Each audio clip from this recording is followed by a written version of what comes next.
Hi, this is SN Ateek. Hi, this is Aslan Khan. And you are watching Meaningful.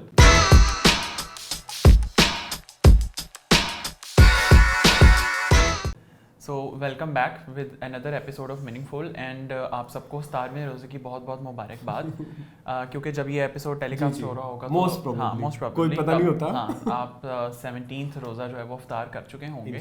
सो उम्मीद करते हैं कि आपका रमज़ान जो है वो अच्छे से गुजर रहा हो। हमारा भी रमज़ान अल्हम्दुलिल्लाह अच्छे से गुजरा है बनिस्बत पिछले रमज़ान की निस्बत। अच्छा, बहुत अच्छा गुजरा है। इस बार कोई ये है कि ज़्यादा गर्मी सर्दी का भी एहसास नहीं है। गर्मी है अपनी जगह बिल्कुल है, लेकिन ये है कि उस तरह की वो जो एक होती है ना स्कॉचिंग हीट, वो नहीं है। हाँ, वो नहीं है। और प्लस ये भी है कि काम करते थोड़ा बिजी होते गुजर जाती है, क्योंकि रूटीन एडजस्ट करने में बड़ा टाइम लगता है आपको कि 11 महीने कुछ और रूटीन होती है और 1 महीना कुछ और रहती है। So how is your going? Great. मेरा थोड़ा फाका सीजन चल रहा है।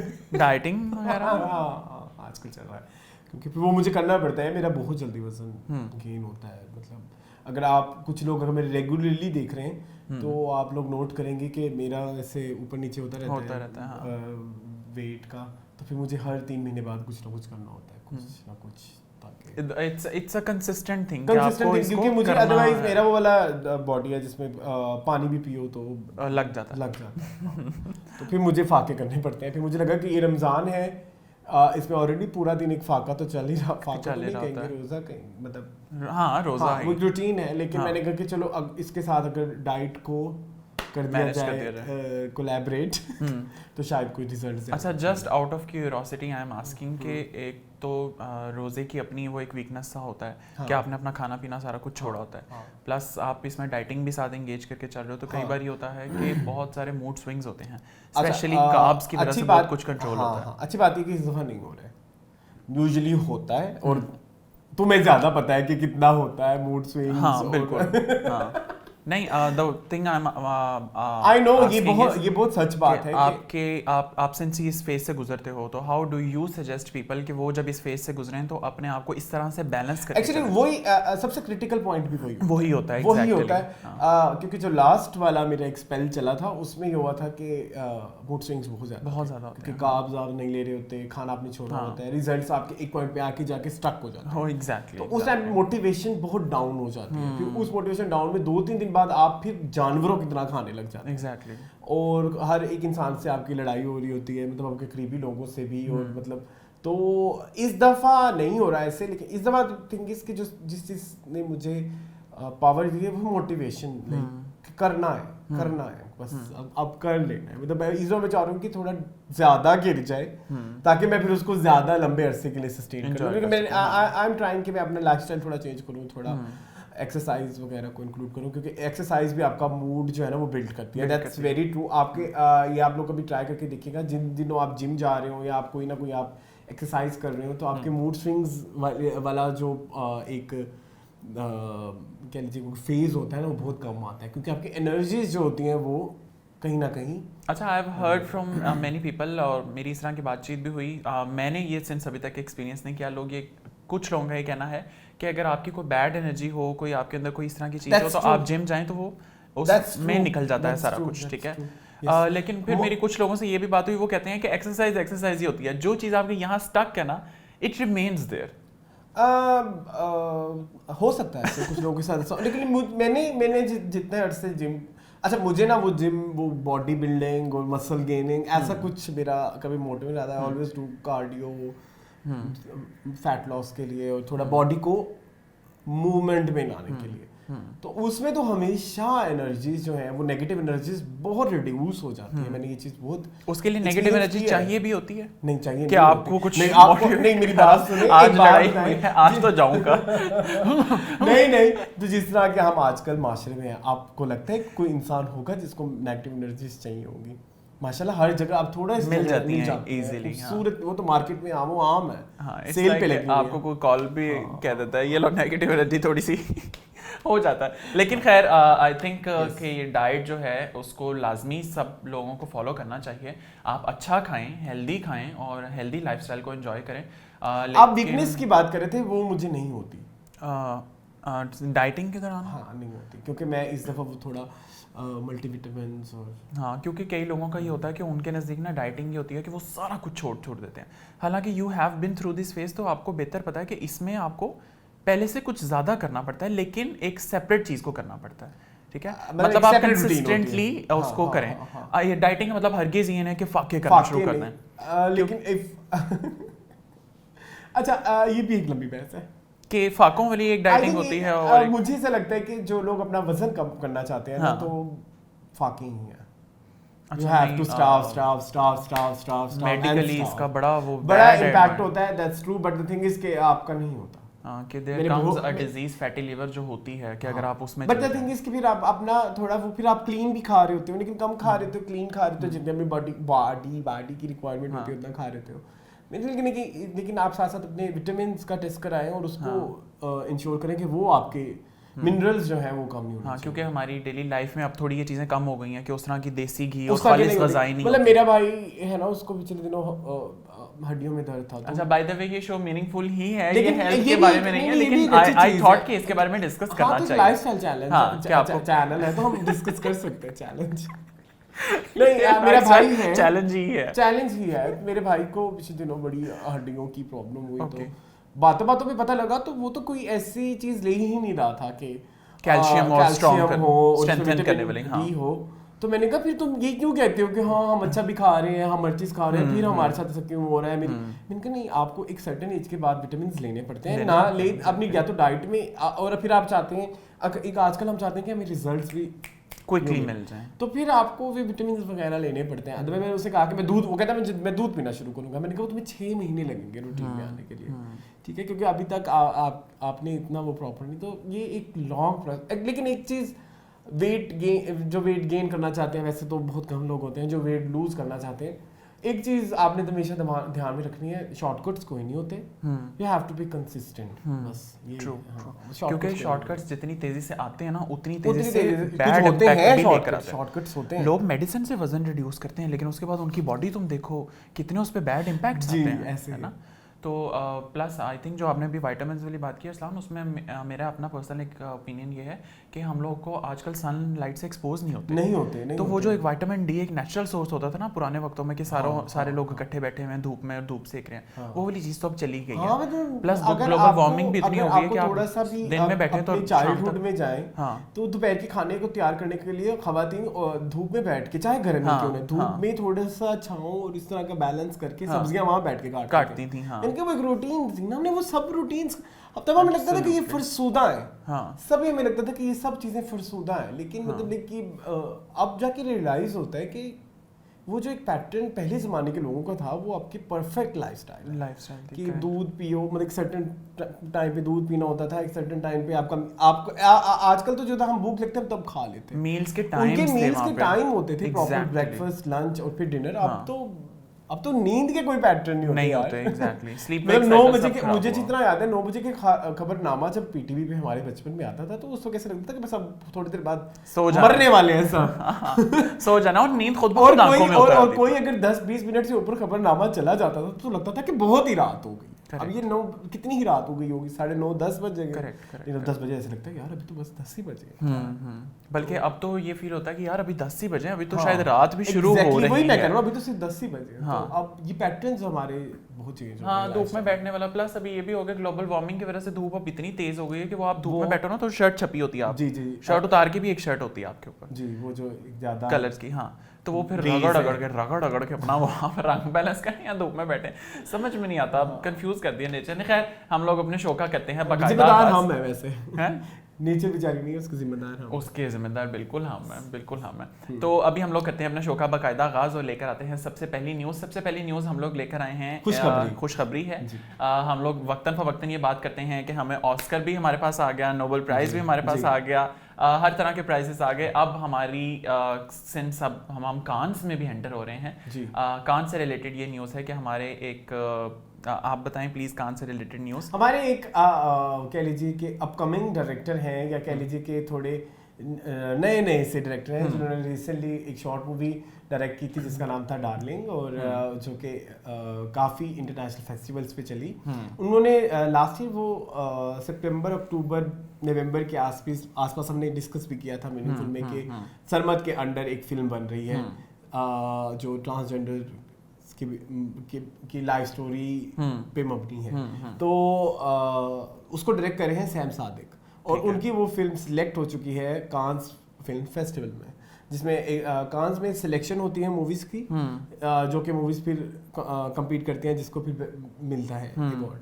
तो उनमें एक इनकी मूवी भी सिलेक्ट हो चुकी है जो कि वहाँ पे लगेगी। And if I'm not wrong, the project name is Joyland. Joyland, yes. Right? Yes. Oh, और थोड़ा सा इनसाइट बता देते हैं, मतलब इसके बारे में हमें अब वैसे इतनी पब्लिकली पता नहीं लगा, लेकिन हमें अंदर की खबर है तो अंदर की खबर ही बता देते हैं कि मेरे ख्याल में हम एक सेगमेंट करते होते थे अंदर की खबर, तो उसमें हम डिस्कस करते थे। तो वो हमारा खबर ही कहीं चला गया, वो खबर ही चला गया हमारा तो उसमें हमें पता लगा था कि मूवी जिस तरह की होगी ना, जैसे आपने लाइफ इन अ मेट्रो देखा है, yes. तो पैरेलल स्टोरीज चल रही होगी, तो उस तरह की इसमें भी इन्होंने अलीना खान को ही लिया है जो इन्होंने अपनी प्रीवियस शॉर्ट मूवी में भी लिया था। ठीक है, तो बड़ा प्राउड मोमेंट है कि हमारी मूवीज भी इंटरनेशनली एक्लेम्ड हो रही हैं। हाँ, उन्हें रिकॉग्नाइज किया जा रहा है।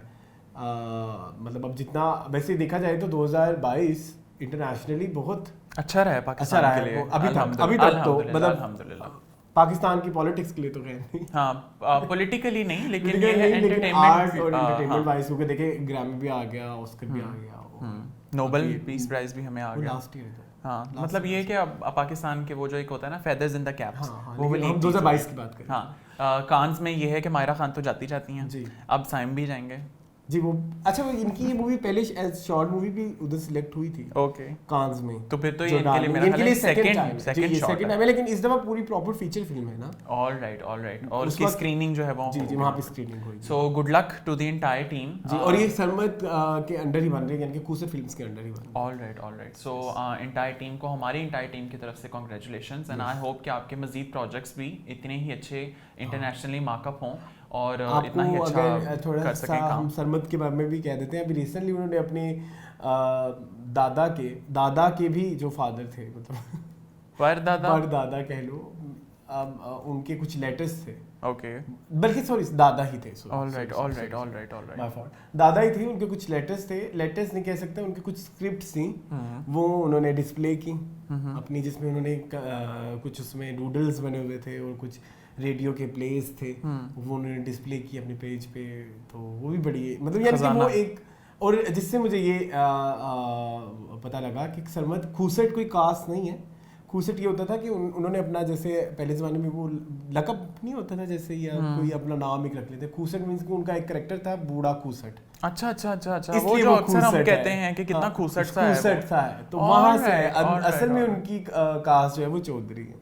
अच्छा, आई did not know that. Yes, ये इसमें उन्होंने ये चीज, क्योंकि उनके फादर के नाम के साथ भी ये लगा हुआ है, फिर सरमद ने भी इस लेगेसी को कंटिन्यू किया, तो हमें यही लगा कि शायद खूसट जो है it's a cast, but it's a great information, and I hope के अभी हम साइम के टॉपिक के सिंस ऊपर बात कर रहे हैं और सरमद भी उनके साथ ही एसोसिएट हैं, तो हम गुड लक कहते हैं एंटायर टीम को, एंड आई होप कि हमें मजीद फ्यूचर में इस तरह के अच्छे प्रोजेक्ट्स देखने को मिलें। अब हम लेकर चलते हैं एक सेकंड न्यूज़ की तरफ। सेकंड न्यूज़ जो है it's more like a controversy नहीं, लेकिन शायद काइंड ऑफ बैकलैश जो लोगों की तरफ से आया। आप लोगों ने शायद वो सेगमेंट देखा हो, नुमान एजाज, जिसमें होस्ट बनते हैं और उनके पास काफ़ी गेस्ट आते हैं। गेस्ट में इस बार आई आयशा उमर, और थोड़ा सा उस स्टोरी के बारे में भी हाईलाइट करें आप लोगों को। थोड़ा सा, वैसे तो काफ़ी लोग अवेयर होंगे, लेकिन हम फिर भी बता देते हैं कि आयशा उमर से सवाल किया गया कि उन्होंने जो ये मी टू मूवमेंट है, उन्होंने जो रिसेंटली अपना ये सारा बताया हरेसमेंट से रिलेटेड, तो उन्होंने कहा कि क्या ये जो था कि क्यों ज़रूरी था ये करना एक सर्टेन टाइम के बाद। और सेकंड जो चीज़ उन्होंने कही, क्या आपने ये पब्लिसिटी स्टंट के लिए किया, और थर्ड जो चीज़ कही कि या आप किसी ऐसी तंजीम को सपोर्ट करती हैं। ठीक है, तो आप इस बारे में क्या कहेंगे? बाकी वैसे मैंने वो शो पूरा देखा, उस शो के बारे में मैं फिर बाद में बात करूंगा, क्योंकि वो एक सर्टेन एस्पेक्ट है। पहले मैं चाहता हूँ कि हम इस चीज़ के बारे में बात करें। आप मेरे से थोड़ा क्वेश्चन अपना मुझे क्वेश्चन ये है कि आपको लगता है कि ये क्वेश्चन नुमान एजाज को पूछना चाहिए था? यार आई थिंक अगर आपने वो शो देखा हो ना, नुमान एजाज के कुछ बड़े अनसर्टन से क्वेश्चन होते हैं जी, जो आपको लगता है कि यकदम ही आया उनके ज़हन में और उन्होंने पूछ लिए हैं। जी। तो मुझे इस तरह लगता है कि एक क्वेश्चन का नैरेटिव इस तरह से सेट करना कि either you belong to that organisation जो इस तरह के काम कर रही है, या आप विक्टिम ब्लेमिंग कर रहे हैं, या आप किसी को फ्रेम करने की कोशिश कर रहे हैं। आई थिंक थोड़ा सा ज़रा वो हो जाता है, अनइवन सी एक चीज़ हो जाती है, क्योंकि जो लोग इस सारे टर्मोइल से गुजरे होते हैं उनके लिए बड़ा मुश्किल होता है अपने आप को किसी एक प्लेटफॉर्म पे लाकर ये बात करना। एक तो उन्होंने कहा, देखिए हैरेसमेंट का कौन आज की दुनिया में, आज के वक्त हैरेसमेंट का कौन शिकार नहीं है, मर्द हो या औरत, औरतें ज़्यादा होती हैं, ठीक है। अगर उन्होंने बता भी दिया तो इसमें ये कहना कि आपको पब्लिसिटी चाहिए, या आई थिंक इट्स रॉन्ग। मैं इसके बारे में एक चीज़ ये कहूँगा, ठीक है, कुछ लोग ऐसे होते हैं, आप कहते हैं कि आपको उसको अंदर अंदर ही रखना चाहिए था। कुछ चीज़ें ऐसी होती हैं अगर आप अंदर अंदर रखें तो वो आपको अंदर से खोखला कर देती हैं। अगर कोई इसके बारे में बोलना भी चाहता है पब्लिकली तो इसमें कोई गलत बात नहीं है। सेकंड, अगर आप स्टिल इस चीज़ को सपोर्ट नहीं करते, अगर आपको लगता है, नुमान इजाज से मेरा ये सवाल है कि अगर आपको लगता है कि आप पब्लिसिटी चाह रहे हैं या ऐसी चीज़ों को नहीं बात करनी चाहिए, तो फिर आपने उसको अपने शो में ही क्यों बोला? मतलब ये तो आप अपनी ही जो आपका जो एक आइडिया है या जो आपका अपना एक ऑब्जेक्टिव है, आप तो अपने ऑब्जेक्टिव के ही खिलाफ जा रहे हैं। इफ़ यू थिंक कि ऐसी चीज़ों पे बात करना इज़ कॉन्ट्रोवर्शियल या ऐसी चीज़ों पे बात करना इज़ पब्लिसिटी स्टंट, तो आपने ये सवाल ही क्यों किया? मतलब अगर आपका नैरेटिव ये है कि आप नहीं बोलना, तो फिर आपने नहीं बोलना ना। अगर आपकी सोच, आई एम सॉरी मैं वर्ड बहुत बुरा यूज़ कर रहा हूँ, कि अगर थोड़ी सी धक्यानूसी ही कहेंगे कि अब अगर आप किसी को ऐसे आज के कहेंगे तुम्हें हरेसमेंट का अगर शिकार हो तुम ना बोलो, तो ये धक्यानूसी सोच आज के हिसाब से, ठीक है। अगर आप धक्यानूसी सोच के मालिक भी हैं तो आपको जो है एक प्लेटफॉर्म के ऊपर, एक ऐसे प्लेटफॉर्म के ऊपर जहाँ पे आपको करोड़ों आवाम देख रही है, ना सिर्फ नेशनली बल्कि इंटरनेशनल, क्योंकि आपका शो यूट्यूब पे भी आता है, आपको यूट्यूब पे भी आजकल तो हर चीज़ ही इंटरनेशनल है, यूट्यूब इज बॉर्डरलेस। यस, तो अगर आपको वहाँ पे देख रहे हैं तो फिर आप लोगों को फिर, यानी कि फिर आपका सवाल भी जो है पब्लिसिटी स्टंट ही है, और जो कि इवेंचुअली वही हुआ। सो मेरा नैरेटिव ये है, मैं इस पे नुमान जस को कम्प्लीटली गलत नहीं कह रहा, लेकिन मैं ये कह रहा हूँ कि जिस आइडियोलॉजी को वो सपोर्ट करते हैं, तो फिर उन्होंने उसको इस तरह की हरकत करके सपोर्ट नहीं किया, बल्कि इन्होंने मजीद पब्लिसिटी ही गेन की। What do you think about that? I think the same, कि अगर एक क्वेश्चन आपको इस तरह लगता है कि उसके ए या बी पार्ट का आइदर आप ऑर्गेनाइजेशन को सपोर्ट कर रहे हैं या किसी को डिफेम करने की कोशिश कर रहे हैं या पब्लिसिटी स्टंट है, तो ये क्वेश्चन पूछे जाना भी पब्लिसिटी स्टंट ही मतलब है। आपको सबसे पहले सवाल ही है, मैं हम बात नहीं करते नुमान जैसे सही कहा गलत, जो कि सही है गलत है वो हम छोड़े खत्म करते हैं।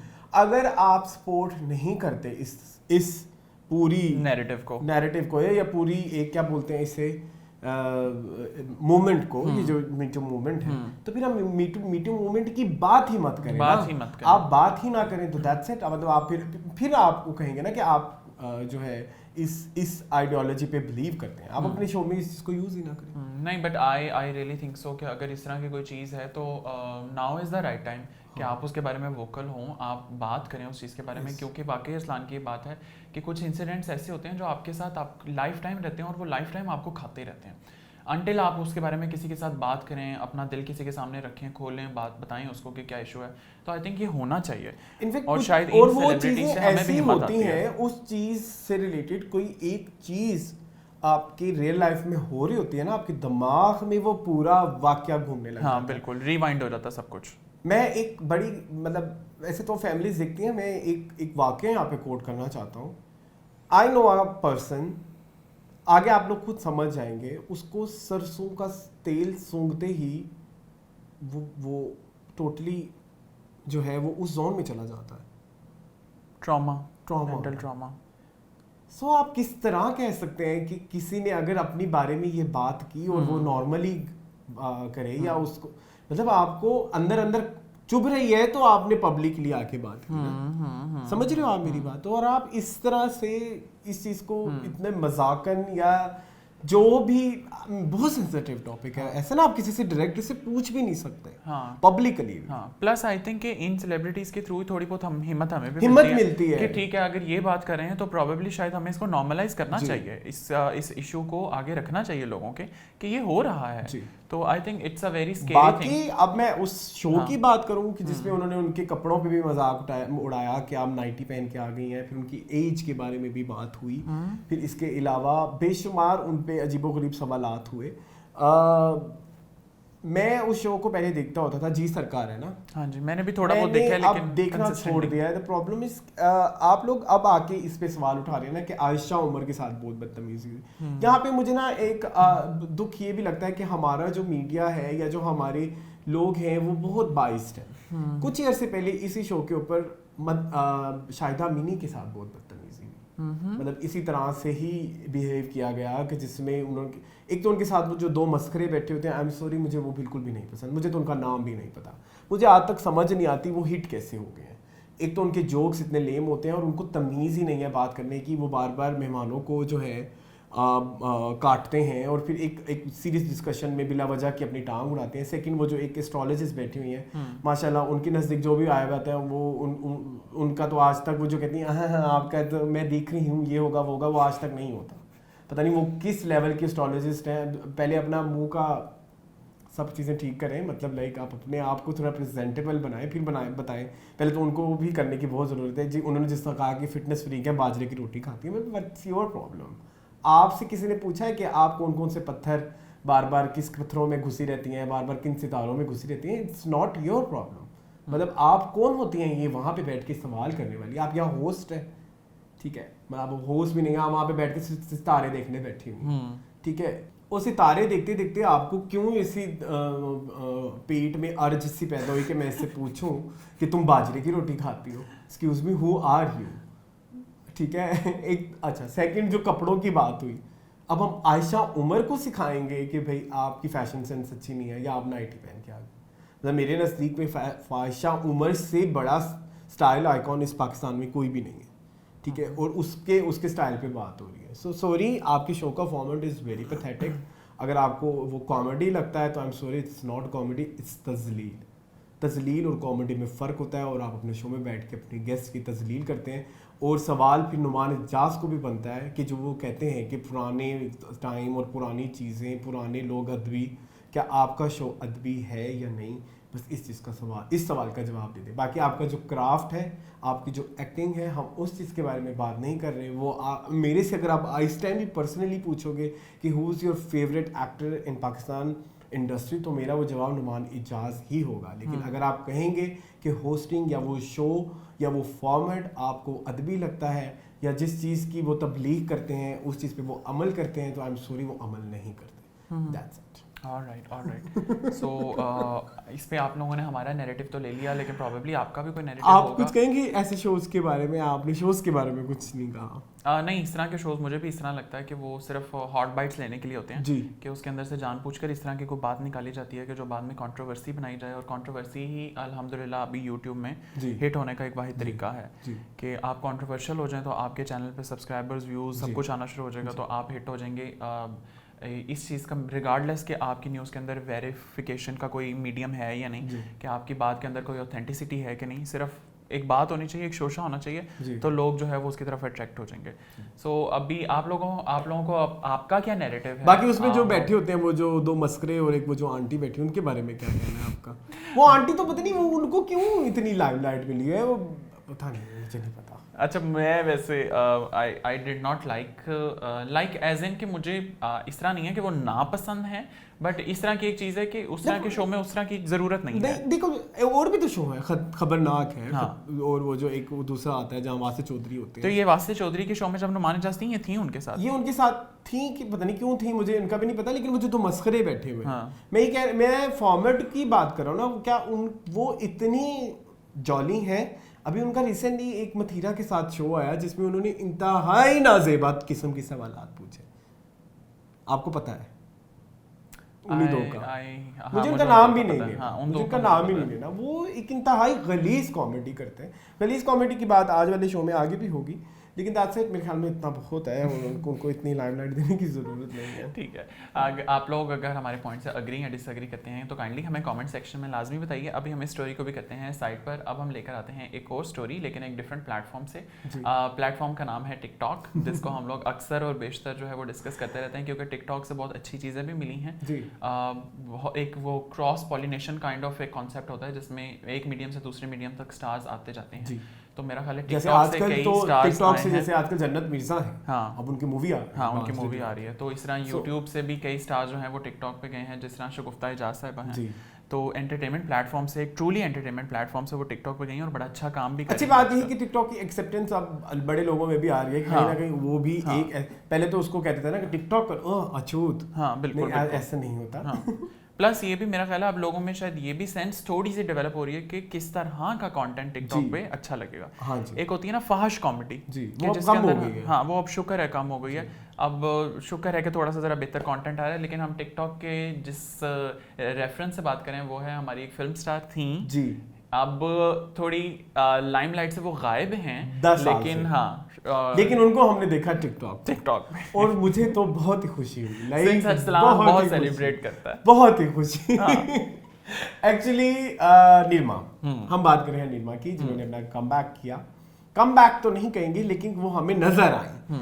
अब वो कुछ प्रोजेक्ट्स करेंगे, उनके 1-2 शूट्स हैं, उनकी वीडियोस आई होप चल रही होंगी पीछे हमारे बातों के साथ साथ। उन्हें वो हमें दिखी टिकटॉक के ऊपर, और 10 साल से वो गायब थी, उनका कुछ अता पता नहीं था कि वो कहाँ है, और लोग लिटरली सवाल पूछते कि निरमा कहाँ है। 2 हीरोइंस हैं जिनके बारे में आज भी लोगों के सवालात थे, एक तो नीली और दूसरी है निरमा। निरमा तो चलो शुक्र है वापस आ गया, मैं चाहता हूँ कि नीली भी कहीं नजर आ जाए। निरमा को मुझे तो वो बहुत ही ग्लैमरस लगती हैं। अभी कल ही मैंने इसको एक गाना दिखाया है निरमा का, what do you think about her, मतलब उस गाने में चूड़ी गाने में या ओवरऑल वैसे निरमा के बारे में? मैंने निरमा का बहुत कम काम देख रखा है, लेकिन मुझे इस तरह लगता है कि उस तरह के आर्टिस्टों में से हैं जिन्होंने ख़राब काम नहीं किया।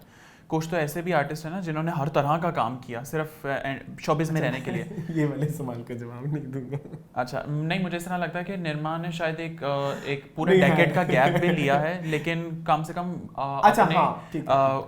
होता है ना एक रेज्यूमे में उस तरह का काम इतना नहीं कंपाइल किया, इतना नहीं कि जो क्वालिटी से गिरा हुआ हो। तो वो एक चीज़ के ऊपर मुझे लगता है कि उनका अच्छा स्टैंड था।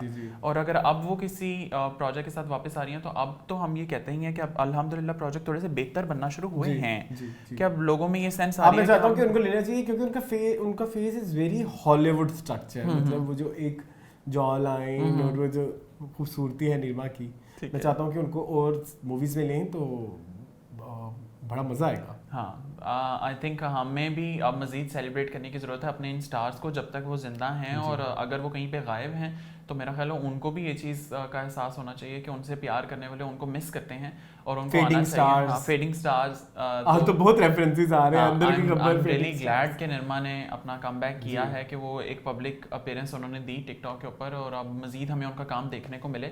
शायद कहीं उसकी एक वजह ये भी हो कि जिस तरह का वो काम करना चाहती हैं वो तब नहीं आ रहा था और अब आ रहा है, या जो भी उनकी रीज़न थी। अब वी आर वेरी ग्लैड कि वो वापस आई हैं, और अब अल्लाह करे कि वो मज़ीद काम करें। तो अभी हम निरमा वाली स्टोरी को भी करते हैं साइड पर। अब हम लेकर आते हैं एक और स्टोरी। ये स्टोरी हम लोगों ने लास्ट वीक भी डिस्कस की। It's a kind of appreciation. हमने लास्ट टाइम कहा था कि अरूज आफ्ताब, जिनको ग्रैमी में नॉमिनेट हुई और फिर उनको अवार्ड भी मिला। अब अरूज आफ्ताब जो हैं वो एक one of the biggest music festival international, जिसको शायद आप जानते हैं, कोचेला की हम लोग बात करें, जो कैलिफोर्निया में होता है। अरूज आफ्ताब इस बार उसमें भी अपनी परफॉर्मेंस जो है वो देंगी।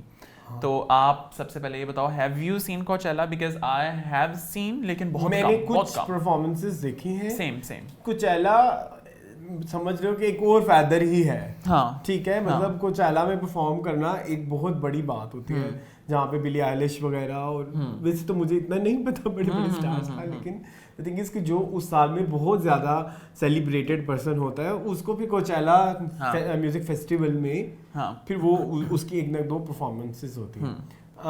तो अरूज आफ्ताब का वहाँ होना भी एक हमारे लिए बहुत बड़े एजाज़ की बात है, क्योंकि दुनिया का सबसे बड़ा म्यूजिक फेस्टिवल होता है, और दुनिया का सबसे प्रॉफिटेबल जो है एक फेस्टिवल है कोचेला, और उसमें अगर अरूज आफ्ताब गा रही हैं तो ये एक एजाज़ से कम बात नहीं है, क्योंकि वहाँ पे आपको हॉलीवुड के स्टार्स भी नजर आएंगे, वहाँ के इंस्टाग्राम इन्फ्लुएंसर्स भी नजर आएंगे, वहाँ पे उनके यूट्यूबर्स वहाँ पे मतलब वो प्रॉपर तैयारी करके जाते हैं, कोचेला लुक 1 लुक 2, मतलब कोचेला से पहले कोचेला की प्रिपरेशंस भी जो है ना, जो लोग अटेंड कर रहे होते हैं वो लोग उसको भी सेलिब्रेट करते हैं। तो सोचो जो स्टार्स वहाँ पे परफॉर्म करने जा रहे हैं उनके लिए कितनी बड़ी बात है। तो यस, कोचेला में जाना।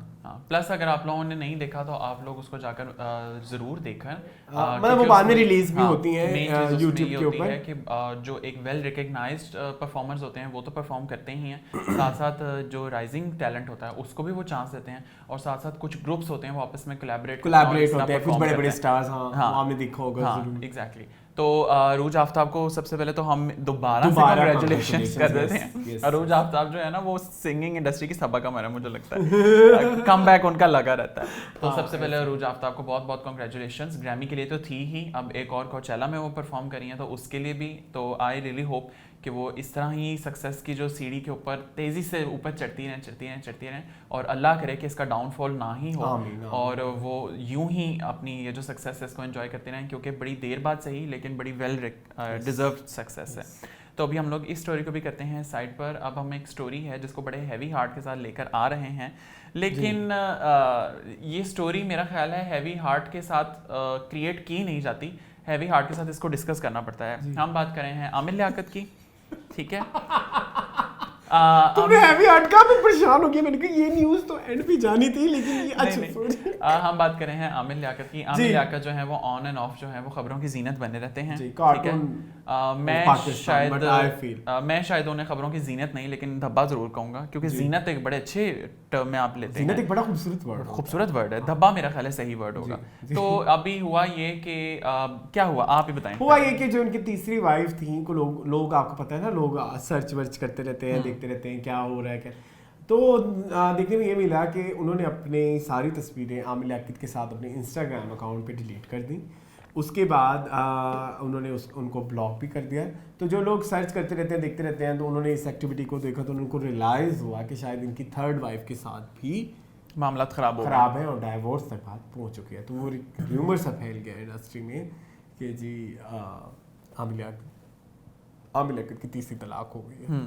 तो उसके बाद ये हुआ कि वो अपने इंस्टाग्राम पे आई और उन्होंने जो है इस चीज़ की नफ़ी की, और उन्होंने जो है अपना बताया कि नहीं हमारा ऐसा कुछ नहीं, सारी खबरों की तरदीद कर दी मीडिया वाली लाइन। But I feel Aamir Liaquat जो है वो बहुत अच्छे जो है, उनको पता है कि न्यूज़ में किस तरह रहना है। अच्छा।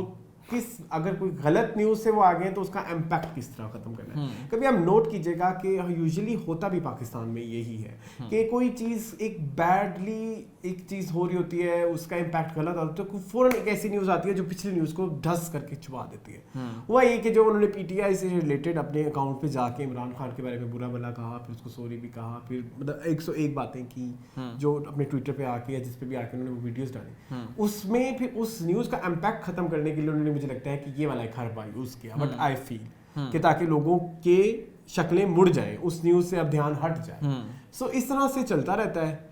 और कभी भी आप कोई भी हमारे मुल्क में बड़ा इवेंट उठा लेंगे कि जिस पे न्यूज़ आ रही है 5-6 दिन में, तो एक उसको कम करने के लिए, उसका इम्पैक्ट आवाम के दिमागों से निकालने के लिए कोई एक ऐसी एक्टिविटी हो जाएगी कि आप भूल जाएंगे कि पीछे क्या हुआ था। ये ऐसा होता है, आप कभी नोट कीजिएगा। सो मुझे भी ये उस तरह से की एक एक्टिविटी लगती है। What do you feel? I feel 3 things about Aamir Liaquat. जी जरूर। सबसे पहली चीज़ तो ये मुझे ऐसा लगता है आमिर लियाकत का नैरेटिव ये है कि अपने ऊपर लगी एक लाइन को खत्म करने का तरीका ये उससे बड़ी लाइन खींच दो। वही एग्जैक्टली एक थ्योरी होती है ना कि आप एक लाइन को छोटा किस तरह करोगे बगैर हाथ लगाए, उससे बड़ी लाइन खींच दो। तो मेरा ख्याल है एक न्यूज़ को अपने ऊपर से कैसे हटाना है, एक और न्यूज़ अपने ऊपर ले आए, एक और न्यूज़। एग्जैक्टली। हाँ, और सेकेंडली मेरा ख्याल है कि जिस तरह का एक स्टेटस उनकी सेकेंड वाइफ ने पुटअप किया, हमारा भी कुछ वही ख्याल था। उनकी सेकंड वाइफ ने एक स्टेटस लगाया जिसमें उन्होंने कहा कि अल्हम्दुलिल्लाह फर्स्ट रमज़ान विदाउट शैतान। हाँ, तो हमें भी कुछ इसी तरह महसूस होता है। लेकिन उसके जवाब में उन्होंने पता नहीं 101 गंदी ट्वीट्स लिखी आमिर खान ने। क्या फर्क है? आमिर खान नहीं, आमिर लियाकत। और थर्ड चीज़ मुझे इस तरह लगता है कि उनको कुछ टॉप ट्रेंड्स में भी रहने का शौक है, क्योंकि ट्विटर पे कुछ अर्सा पहले पैनाडोल दूसरे नंबर पे थी और सरदर्द पहले नंबर पे था। जी आमिर लियाकत नंबर 1 पे थे और पैराडॉल नंबर 2 पे थी। Shut up. तो ये एक उनका मेरा ख्याल है कम एंड गो वाला एक एटीट्यूड है और वो इसको करते हैं। बाकी मेरा ख्याल है कि इतनी कोई इंपॉर्टेंट शख्सियत नहीं है कि मैं उनका साथ दूं, क्योंकि मैंने उनको ये देखा था वो ना इमरान खान की बहुत फेवर में थे स्ट्रांगली, असेंबली में उनके साथ उठना बैठना और वो सारी चीज़ें करना। और जब इमरान खान को बरतरफ किया गया असेंबली से तो उन्होंने अगले दिन आके कहा मैं यहाँ पे शहबाज शरीफ को सपोर्ट करने आया हूँ। तो मुझे बड़ा एक फील होता है कि वो जो एक होता है ना बिन पैंदे का लोटा, जी अगर आपने कहीं वो देखना हो तो वो मिल जाएगा। पॉलिटिक्स की वैसे तो हम बात नहीं करते, लेकिन एक सोचने वाली सोच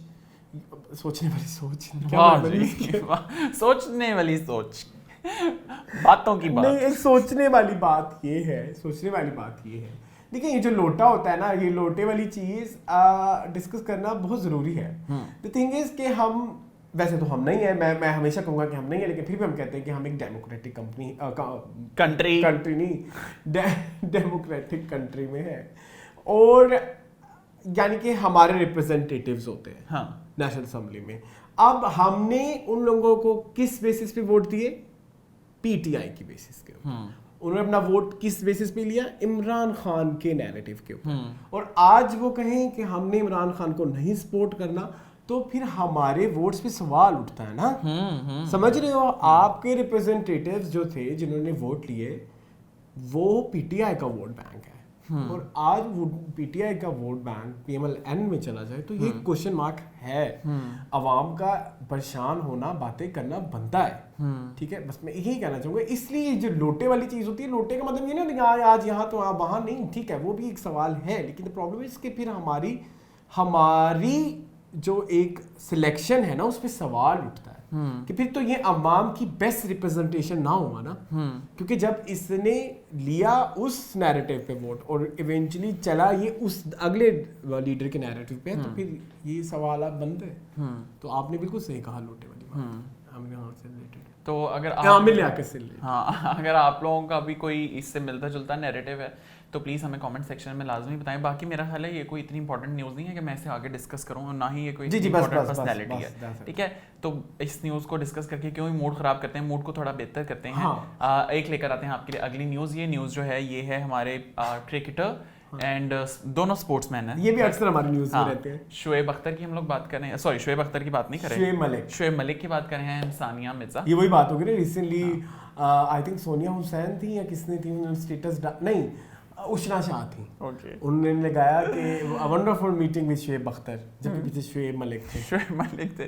तो मेरा ख्याल है ये नामों की थोड़ी गड़बड़ हो जाती है, बड़े मिलते जुलते से नाम। सो अभी हम इनके बारे में क्यों डिस्कस करें ये बताएं, क्योंकि ये कपल बड़ा वेल सेलिब्रेटेड है। जगह वो गए, एक जैसे इंटरव्यूज होते हैं जहाँ पे उनसे सवाल जवाब हुए, जिन्होंने उन्होंने कहा कि मेरी वाइफ ने बहुत सारे एप्पल्स खाए सो दैट उनका बच्चा सफ़ेद पैदा हो।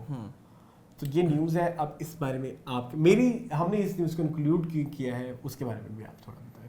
अच्छा, इस न्यूज़ को हमने इंक्लूड इस तरह किया है क्योंकि हम ये बात हमेशा करते हैं कि रंग चाहे सफ़ेद हो, चाहे काला हो, चाहे भूरा हो, गंदमी हो, जो भी हो, शेड से फ़र्क नहीं पड़ता, इंसान के इनर किस तरह का है उससे फ़र्क पड़ता है। लेकिन मेरा ख्याल है कि मैं शायद अगर इस इंटरव्यू को देख रहा होता शोएब और सानिया के माइंडसेट से, तो अमूमन होता यही है देसी पेरेंट्स में, देसी हों या जिस तरह के मर्जी पेरेंट्स हों, एक कल्चर ये होता है कि मदर को ना प्रेगनेंसी में अच्छी फीड्स करवाते हैं ताकि बच्चे के ऊपर सेंस उसका इम्पैक्ट होता है, और ये मेडिकली प्रूवन है। तो इस तरह की चीज़ें खिलाई जाती हैं कि अगर वालदा जो है वो कुरान पाक पढ़ती है तो बच्चे को बड़ा इम्पैक्ट होता है उसका, बुक्स पढ़ती है या अच्छी ग़िज़ाएँ खाती है तो बच्चे के ऊपर उसका इम्पैक्ट, साइकोलॉजिकल जो चीज़ें हैं। हाँ, लेकिन ये जो एक माइंडसेट है ना कि तुम सेब खाओ या इस तरह की चीज़ें खाओ, दूध पियो ताकि तुम्हारा बच्चा जो है वो फेयर कलर का पैदा हो, तो मेरा ख्याल है ये थोड़ा सा जरा अब चेंज करने की सिक माइंडसेट है, अब चेंज करने की बहुत सख्त ज़रूरत है, क्योंकि इस चीज़ के ऊपर आपका कोई इख्तियार नहीं है। मतलब प्रॉब्लम है इसकी, जहाँ पे आजकल का वो दौर है जहाँ पे सेलिब्रिटीज़ को ट्रोल किया जाता है फेयरनेस क्रीम के एड्स करने पे, और मतलब अब हम रंगों की दौर से आगे निकल आए हैं, बहुत आगे निकल आए हैं। तो उस ज़माने में हम सेलिब्रिटीज़ से ऐसी बातें सुने कि वो ऐसी खिज़ा रखें कि उनका बेटा गोरा पैदा हो, तो हम फिर लोगों को क्या सिखाएंगे। देखिए, आप स्पोर्ट्समैन हैं, एक आपका काम है स्पोर्ट्स, लेकिन फिर आप स्पोर्ट्स एक स्टार भी बन जाते हैं, ठीक है। स्टार्स ये होते हैं जो लोगों को इंस्पायर करते हैं। और जब आप लोगों को इंस्पायर करते हुए ऐसी चीज़ बता रहे हैं कि मेरी बीवी या मेरी जो है वो सेब खाती है ताकि बेटा गोरा पैदा हो, तो यानी कि आप लोगों के दिमाग में ये चीज़ फीड कर रहे हैं कि गोरा इज़ गुड एंड गंदमी इज़ बैड। सो ऐसे चलिए, अगर आप है भी, अगर आपका ऐसा माइंड सेट है भी आप गोरा बच्चा चाहिए, सो मेरे ख्याल में ऐसी पब्लिकली ऐसी चीज़ों की स्टेटमेंट देना आजकल बहुत ख़तरनाक है। मतलब फिर आप पे बहुत सारे सवालात उठेंगे। मतलब फिर आप पे जो लोग आपको फॉलो करते हैं, तो फिर हम यानी अभी भी उसी ही दौड़ में हैं, गोरे और काले की दौड़ में। जबकि अगर हम अपने इस्लामिक पॉइंट ऑफ व्यू से देखें, जो हमारे नबी पाक सल्लल्लाहु अलैहि वसल्लम ने भी आखिरी खुतबा दिया, उसमें बकायदा एक चीज़ को हाईलाइटेड किया हुआ है। और हमें बचपन से हमें उस जब हम इस्लामियत पढ़ रहे हैं उसमें बार बार उस चीज़ को एम्फसाइज किया जाता है कि किसी गोरे को किसी काले पर और किसी काले को किसी गोरे पर कोई फोकियत हासिल नहीं है। स्टिल अगर हम इसी दौड़ में रहेंगे तो दुख वाली बात है। मतलब आपको थोड़ा केयरफुल होना चाहिए ऐसे। लेकिन आई थिंक कहीं भी पेरेंट्स हों, उनकी ख्वाहिश यही होती है कि हमारा बच्चा जो है वो हर एतबार से अच्छा हो, कि हेल्दी भी हो और खुश शक्ल भी हो। और अगर कोई काला हो भी जाए तो इतनी हमारे यहाँ कलर शेमिंग होती है कि बेचारे माँ बाप फ्रस्ट्रेटेड हो जाते हैं। और हमने क्या, हमारा बच्चा, कई माँ बाप तो अपने बच्चों को धूप में नहीं लेकर जाते कि हमारा बच्चा काला हो जाए। माँ बाप सोचें, जिंदगी में सबसे ज्यादा प्यार कोई माँ अपने बच्चे से करती है, और उससे आप आसपास लोग कह रहे हैं फलाना काला है, ये है, और वो अपने बेटे को लेके इनसिक्योर हो जाए तो कितना दुख की बात है। आप एक कितने मुकद्दस रिश्ते के अंदर इतनी अजीबोगरीब दरारें डालती हैं आपकी इस तरह की बातें। सो ना किया करें। आई थिंक अब सोसाइटी को भी थोड़ा ग्रो होने की ज़रूरत है। और जिस तरह से ये चेंज बड़ा स्लो होता है। हाँ, और जितने आजकल हम साइकोलॉजिकली आजकल इतने नाजुक तबीयत के लोग आ रहे हैं, और उस ज़माने में इस तरह की स्टेटमेंट्स बहुत खतरा पैदा करती है, बहुत खतरा। लेकिन आई होप के आने वाले लोगों में इस चीज़ का थोड़ा सा ज़रा एक एहसास हो कि ये सब चीज़ें जो हैं ये अल्लाह की तरफ से हैं। हाँ, इनमें कुछ हद तक मुदाखलत इंसान की भी है कि वो इन चीज़ों को बेहतर कर सकता है, लेकिन कुछ चीज़ों के ऊपर हमारा कंट्रोल नहीं होता, तो हमें उसको एक्सेप्ट करना चाहिए। And by acceptance I mean कि उसको खुश दिली से एक्सेप्ट करना चाहिए। सिर्फ उसके ऊपर सब्र कर लेना एक्सेप्टेंस नहीं होती। तो अभी हम इस न्यूज़ को भी करते हैं साइड पर। ओके, अब हम लेकर आते हैं एक अनदर न्यूज़। ये सेकंड लास्ट न्यूज़ है, और ये न्यूज़ हम लोग बड़े हैवी हार्टेड होकर दे रहे हैं, क्योंकि हम इस तरह की न्यूज़ जो है वो ऑन एंड ऑफ आती रहती है, और हमने हमेशा इस तरह की न्यूज़ को डिस्कस किया और आप तक पहुंचाया भी है। शायद आप लोगों को ऑलरेडी इस चीज़ का इल्म हो कि बिल्किस ईदी साहिबा की बात हम लोग कर रहे हैं, जिनका 15 अप्रैल को इंतकाल हो गया है। आई थिंक ये जो लॉस है ना, इस लॉस की अरसलान क्या बात करें। चाहे अब्दुल सत्तार ईदी साहब थे, ये मेरा ख्याल है वो शख्सियात हैं जिनसे हम लोग कभी मिले नहीं हैं लाइफ में, लेकिन इनका एक इतना बड़ा मेंटल इम्पैक्ट है हमारे ऊपर। एक काइंडनेस की, एक हमारे यहाँ काइंडनेस की अगर कोई बहुत बड़ी मिसाल थी ना, हाँ, वो तो ये दो हस्बैंड वाइफ थे। मतलब हम भी वही अभी आज हमारे बचपन की बहुत चीज़ें डिस्कस हो रही हैं कि जब हम बचपन में हम पढ़ते थे इस्लाम के बारे में, जिस हम वो कहते हैं कि हकूकुल्लाह माफ़ हो जाएंगे, हकूकुल इबाद नहीं माफ़ होंगे, और जितना हकूकुल इबाद इन दो इस जोड़े ने निभाए हैं, तो मतलब अल्लाह उतनी हिम्मत हर एक को दे। आमीन आमीन। और मतलब उन्होंने तो अपनी जिंदगियां ही वक्फ कर दी, बिल्कुल ठीक है, हकूकुल इबाद निभाते जितनी उन पे गलत इल्ज़ामात लगाए गए, और इस्लामी स्कॉलर्स ने लगाए कि जी ये तो जी हैं नाजायज़ बच्चों को पालते हैं, जायज़ नहीं है, ये है वो तो है। क्या करें, नाजायज़ बच्चों के गर्दन दबा दें या उनको जिंदा मार दें। उन्होंने तो उनको तो उनके वालिदैन ने नहीं एक्सेप्ट किया। उन्होंने मतलब मैं वही प्यार की आज एग्जांपल अभी थोड़ी देर पहले दे रहा था कि माँ जितना प्यार अपने बच्चे को करती है उस प्यार की कोई रिप्लेसमेंट नहीं है। और एक माँ उसको छोड़ के चली गई और उनको इस तरह से पाला गया कि वो एक कौम की माँ टाइप समझ लें कि वो हमारे लिए बन गई। और उनका और सोचें कि हम कहते हैं ना हम चार मतलब यूजुअली फैमिलीज में एक माँ के कितने ही बच्चे होते हैं, 5-6, लेकिन उन्होंने एज अ माँ कितने बच्चों को हजारों। और उन्होंने आज जिन्होंने अपनी ओरिजिनल माँ नहीं देखी, और उन्होंने आज अपनी माँ खोई है एग्जैक्टली। तो सोचे उनकी I can't even express I too I'm short of words। मतलब ये एक सोचने की बात है कि माँ बाप से बढ़कर कोई अजीम रिश्ता नहीं होता। और you know what I'm trying to say कि आपने एक इतने सारे बच्चों को पाला है और उनकी आज I can't say anything, तुम नहीं, आई थिंक चाहे अब्दुल सत्तार ईदी साहब की हम लोग बात करें जिन्होंने बेशुमार बच्चों के बेफॉर्म में वल्दियत के खानों में अपना नाम लिखवाया और उन बच्चों की कफालत का ज़िम्मा अपने सर लिया, तो आई थिंक इतना एक स्ट्रॉन्ग इम्पैक्ट है हमारे जहनों पे, क्योंकि हमें बड़ा बुरा फील होता है। चाहे आप किसी फिल्म या ड्रामे में भी देख लें कि अगर बच्चा पैदा हुआ या बच्ची अगर नहीं चाहिए थे तो उसको लोग कचरेदान में फेंक के या हॉस्पिटल्स में छोड़कर चले जाते हैं, तो आपको ये फील होता है कि किस तरह वो अपनी लाइफ को आगे परस्यू करेंगे। तो उसका एक बहुत बड़ा एक कंट्रीब्यूशन था कि लोग इनके दरवाज़ों के आगे छोड़ जाते थे अपने बच्चे, और फिर इन्होंने उन बच्चों को एक्सेप्ट किया। कई माँ बाप इस तरह का होते हैं कि उनका इतना जिगरा नहीं होता कि वो उन बच्चों का कर सकें, क्योंकि कफ़ालत किसी की बहुत मुश्किल काम है।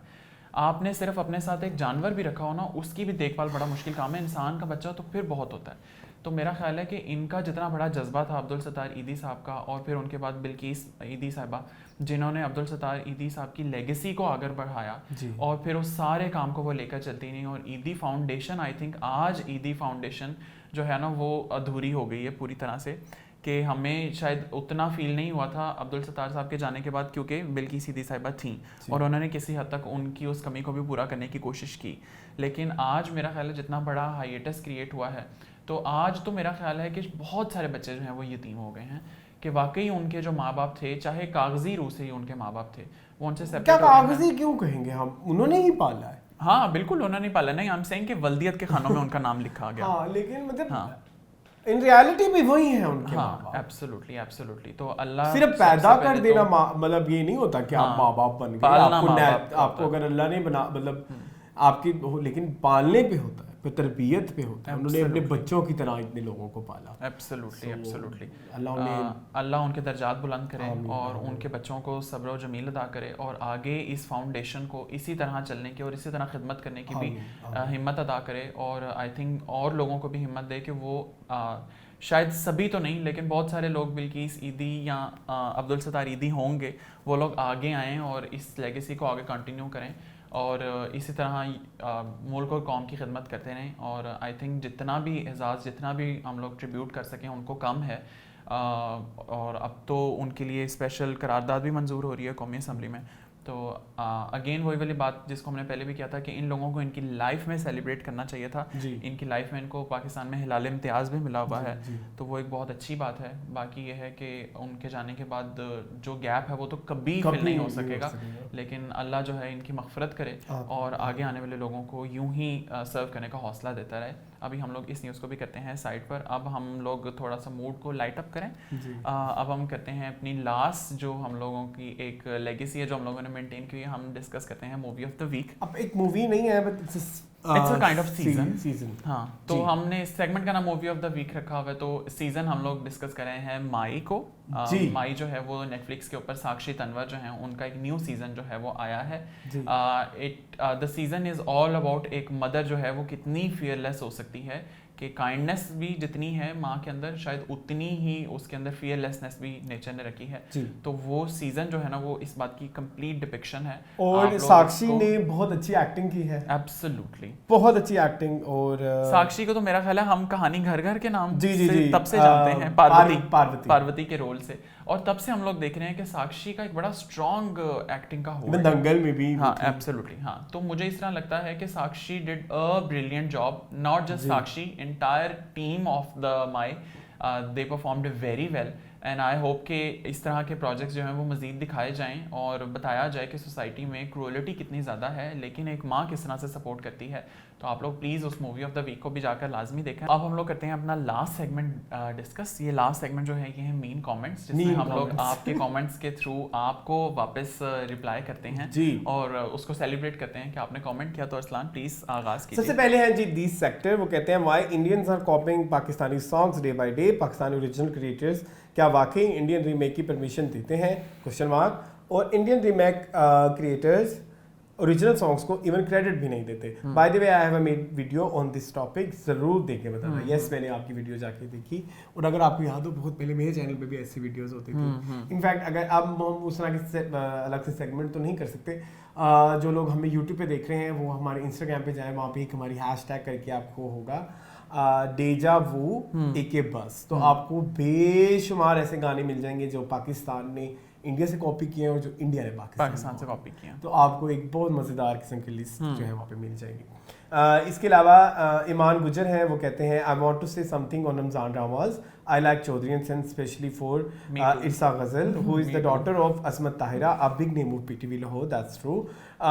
इरसा ने अपनी वालदा के नाम की लाज रखी है हमेशा with her hard work in her characters. By the way Ushna Shah की बहन है, मुझे पता है, तो यस दैट्स वेरी ट्रू, और वो बहुत अच्छा कर रही हैं। टीवी लॉन्च में हम इसके बारे में मजीद बात करेंगे। Yes player. ओके, सो असद व्यूज है, उनकी 3 कमेंट्स हैं। वो कहते हैं फाइनली टाइम इज ओवर। पूरा वीक सबसे ज़्यादा इंतज़ार मीनिंगफुल का रहता है। उसका एक तो रीज़न ये होता है कि मीनिंगफुल में हमें ऐसा महसूस होता है जैसे हम आपसे बात कर रहे हों, क्योंकि कमेंट्स की वजह से दूसरा रीज़न ये कि मीनिंगफुल बाकी सबसे ज़्यादा फनी होता है। मैं तो बहुत इंजॉय करता हूँ। Thank you so much Asad. इसके अलावा असद कहते हैं एहसन तो आज प्यारा हमेशा की तरह लग रहा है, बट आज अरसलान ने तो तबाही मचाई हुई है। परफेक्ट स्टाइलिंग है आज अरसू की। अरसलान ठीक बताओ, कोई स्टाइलिस्ट तो हायर नहीं किया हुआ? हाँ, अरसलान ने एक स्टाइलिस्ट हायर किया। कौन है वो? किससे मशवरे लेते हो तुम? किसी से बताओ। बाय द वे उस एपिसोड में मुझे नहाने का भी टाइम नहीं मिला। हाँ, बट हु सेड कि ठीक है ये बेस्ट लग रहा है, यू शुड डू दिस? कोई भी नहीं, ज्यादा वो बनने की जरूरत नहीं है। वो जो चौधरी एंड सन्स में सारे क्रेडिट लेने वाली, मेरा कुछ अपना पर्सनल टेस्ट भी है। ठीक है, नहीं मेरे कोई स्टाइलिस्ट नहीं है, ये मेरा अपनी जो है पर्सनल क्रिएटिविटी है। और इसके अलावा असद व्यूज कहते हैं ऐसा तो आज अच्छा नहीं, ये हो गया।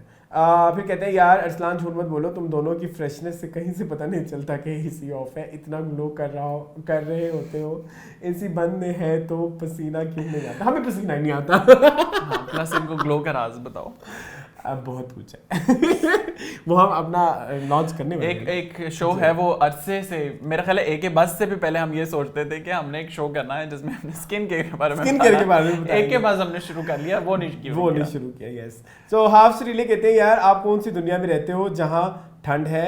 हेयर एट मुल्तान आग बरस रही है। I am big fan of Baraat series, I watch this again and again, no one can beat this nowadays. Ramzan dramas are only season 1 good, even Suno Chanda 2 was very over the top. यार feel sorry to know Mola Jat 2 releasing on OTT. I think it's a bad move. I think it's a bad move. Yes, वो एक cinematic experience जो है ना वो आपको TV की screen पे नहीं आ सकता। Yes, you're right. उसको सिनेमा में ही रिलीज होना। प्लस गर्मी लाहौर में भी बहुत है। हम आपको मेंशन ये कर रहे थे कि हमारी टाइमिंग्स कुछ इस तरह की हैं कि हमें इतनी ज़्यादा गर्मी नहीं महसूस होती। Yes. फिर इसके बाद उमर व्लॉग कहते हैं I wrote what I feeling about meaningful. It's really making a name as other channels. News about Mola Jat 2 is true. I heard somewhere else as well. Thank you so much, Umar. Thank you so much. फिर हमाद है, वो कहते हैं wow content से भरपूर episode of meaningful. फिर वो कहते हैं कदूसी की बेवा जैसा ड्रामा कभी नहीं आ सकता दोबारा, शायद यही वजह है कि सीजन 2 भी नहीं आया। मैं 4 दफ़ा फुल देख चुका हूँ और अभी तक क्लिप्स देखता हूँ। मैं और मेरे कुछ फ्रेंड्स इसके डायलॉग अभी तक हमारी रोज़मर्रा की गुफ्तगू में इस्तेमाल करते हैं जो सिर्फ हम ही समझ पाते हैं, और कोई न्यू बंदा आए तो वो कहता है तुम लोग क्या बातें कर रहे हो, समझ नहीं आता कुछ। क्या कहेंगे आप इसके बारे में? That's true. That's true. ये हमारे इनर सर्कल में भी हम एक दूसरे को क्लिप्स भेजते हैं। हाँ, अच्छा। अनस अली है, अनस अली कहते हैं अरसलान आहद तुम्हारे घर के साथ वाली DHA ब्रांच में ही मूव कर गया हुआ है और ऐसा नहीं लव टू वेलकम यू। तो अब हमें टाइम बताओ हम कब जा सकते हैं PF चैंक्स, ठीक है? ये भी बताओ क्या हम इनवाइटेड हैं? हाँ, ठीक है। इसके अलावा रिकीन पटेल कहते हैं another great episode and yes credit should be given for all songs and any artistic use for और इंस्पायर्ड फ्रॉम। एग्री। ठीक है। मोहम्मद असीस कहते हैं guys Arsalan looking cool and yes agree to both of your comments as I really miss the Coke Studio के पहले seasons और उसकी vibes and secondly Indian singers वाली बात से भी। Yes, thank you so much. Sundaram जहाँ है वो कहते हैं कि अरिजीत, ये भी अच्छा ये वाला जो एक कमेंट है ना, ये बहुत लंबा है, मुझे समझ नहीं आई, मुझे भी इसकी समझ नहीं सारे उन्होंने सिंगर्स के नाम, लेकिन ये है कि वो रेगुलर जो हैं वो कमेंट करते हैं। वो कह रहे हैं कि क्रेडिट देना चाहिए। यस भाई, ये अनु मलिक के बेटे नहीं है, अब मुझे भूल गया था वो बेटे नहीं, वो उनके मेरे ख्याल में वो उनके चाचू हैं, सॉरी गलती हो गई, नॉट अनु मलिक, वो उनके भतीजे या भांजे हैं, सॉरी वो मेरी गलती हो गई। Literally waiting for your video, thank you so much Sundaram Jha. फिर इसके बाद अरब वकार है, वो वाओ कहते हैं। अच्छा डॉक्टर जे का एक सवाल है, do you guys live together? Can we? Should we? Will we? कभी नहीं। हम जब भी हमारा कोई एक नाइट ओवर प्लान होता है उस रात हमारी लड़ाई हो जाती है। और अक्सर मैं वॉकआउट कर जाता हूँ उस नाइट ओवर प्लान से। हमारा मेरे ख्याल है एक ही प्लान अब तक, इट्स बिन 9 years मैं और अरसलान इकट्ठे हैं और हमारा 10वां है अब तो, अब 10 साल चल रहा है, 9 कंप्लीट हो गए। तो 9 सालों में एक दफा हम एक रात पूरी, अच्छा बकवास नहीं, एक रात पूरी 9 सालों में एक दफा रुके हैं। नहीं हाँ वो वहाँ पे पैरागॉन, हाँ तो वही तो एक है, उसके बाद कब है वो? उसके बाद तो लड़ाई झगड़े होते गए ना।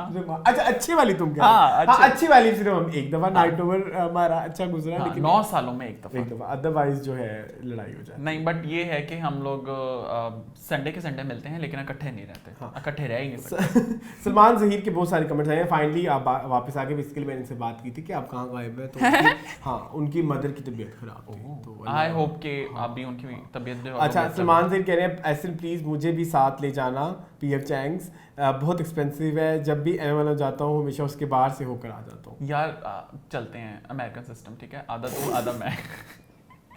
सलमान जहीर कहते हैं मेरी बाकी तेरा। अच्छा तो कहते हैं लव द क्यूट नोक joke between you both for the credit ले जाना एंड खाना परोसना वाला पार्ट, ट्रस्ट me नहीं, trust me, you guys are earning a lot of love and praise from us, love your content, अल्लाह नजर बद से बचाए आप दोनों को और आपकी फ्रेंडशिप को, आमीन, stay blessed always। अच्छा फिर वो उन्होंने कहा कि I first listen मोहब्बत करने वाले when Ali Sethi sang this as OST for Airway drama तेरी रज़ा, starring Sarbat Khusat, Sanam Baloch and Shiroz Vazwari. I remember literally used to listen the OST many times in a day.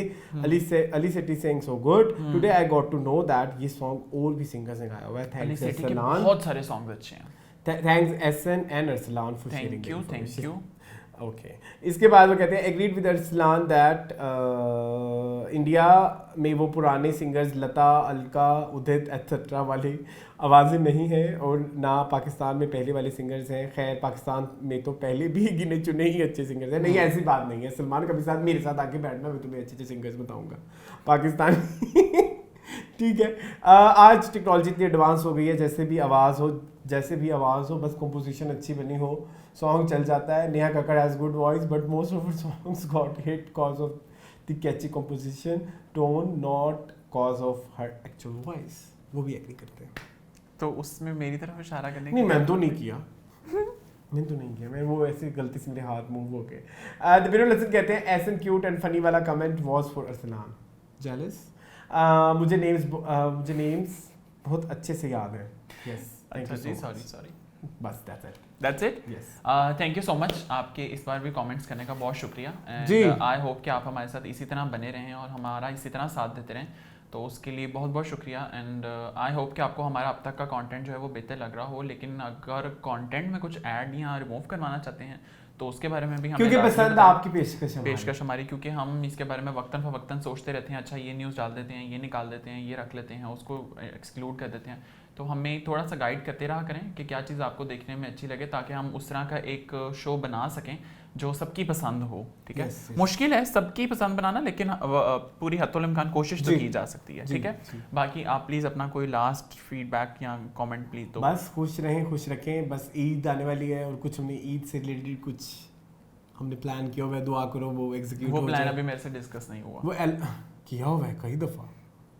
I am getting only the अच्छा दुआ करो वो execute हो जाए, लेकिन कुछ ना कुछ तो बताया होगा ना, कुछ खाका सब खींचा होगा। खाका प्लेयर दुआ करो वो हो जाए, बस दैट्स इट। हाँ, आपसे हम ईद स्पेशल हमारा एक शो होगा जो हम आपके साथ करेंगे और इंशाल्लाह अल्लाह करे हमारे सब चीज़ें हमारी फेवर में हो तो। हाँ इंशाल्लाह अल्लाह करे सब चीज़ें भी हमारी फेवर में और सारी चीज़ें भी हमारी हों। हाँ ठीक है, क्योंकि ईद शो करने के लिए हमारी चीज़ें होना बहुत ज़रूरी है। बाकी ये है कि रमज़ान तो गुजर रहा है, निस्फ रमज़ान ऑलरेडी हो चुका है और अब हम बाकी आधे की तरफ मूव फॉरवर्ड हैं।